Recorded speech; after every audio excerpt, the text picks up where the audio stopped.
ورحمة الله وبركاته. نحمده ونصلي على رسوله الكريم. أما بعد فأعوذ بالله من الشيطان الرجيم. بسم الله الرحمن الرحيم.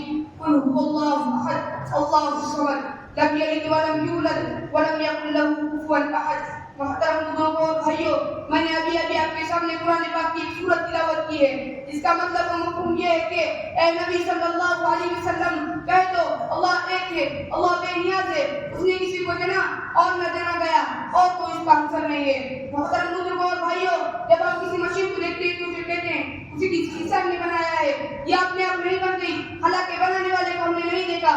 اسی طرح چاند، سورج، ندیاں یا آسمان کے پہاڑ بھی کسی نے بنایا ہے، حالانکہ بنانے والا ہمیں دکھائی نہیں دے رہا ہے، اسی بنانے والے کا نام اللہ ہے۔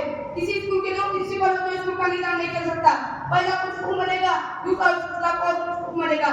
اسی طرح کسی گاؤں میں 2 پران لوگوں کا نظام نہیں چل پائے گا۔ اسی طرح اس پوری دنیا کے بھی 2 یا 2 سے زیادہ ہوتا نہیں، ورنہ دنیا کا بھی نظام نہیں چل پاتا۔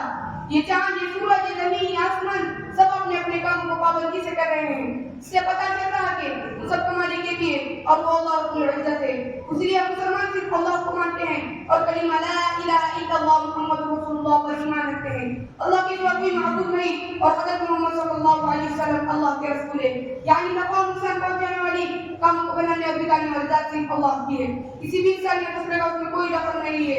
دیکھنے میں تو ایسا لگ رہا ہے کہ دنیا کے لوگ ہی تمام انسان پہنچا رہے ہیں، دولت سے نفع ہو رہا ہے، غریبی سے نقصان ہو رہا ہے، لیکن حقیقت میں ایسا نہیں، بلکہ سب نفع انسان کاموں کا بننا بگڑنا اللہ کی طرف سے ہو رہا ہے۔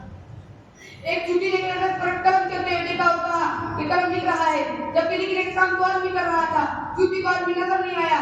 اسی طرح دنیا کے لوگ اور دنیا کی چیزوں سے نفع نقصان کا دیکھ رہے ہیں کہ دنیا کے لوگ اور چیزیں کام کا بنانا اور بگاڑ رہے ہیں۔ اللہ تعالیٰ ہمیں اپنی سمجھ اور اپنے ذات عالی کا یقین عطا فرمائے۔ میں ایک شعر کے ساتھ اپنی تقریر ختم کرنا چاہتا ہوں۔ نقش توحید کا ہر دل پہ بٹھایا ہم نے، نقش توحید کا ہر دل پہ بٹھایا ہم نے، زیر خنجر یہ پیغام سنایا ہم نے، وآخر دعوانا الحمدللہ رب العالمین۔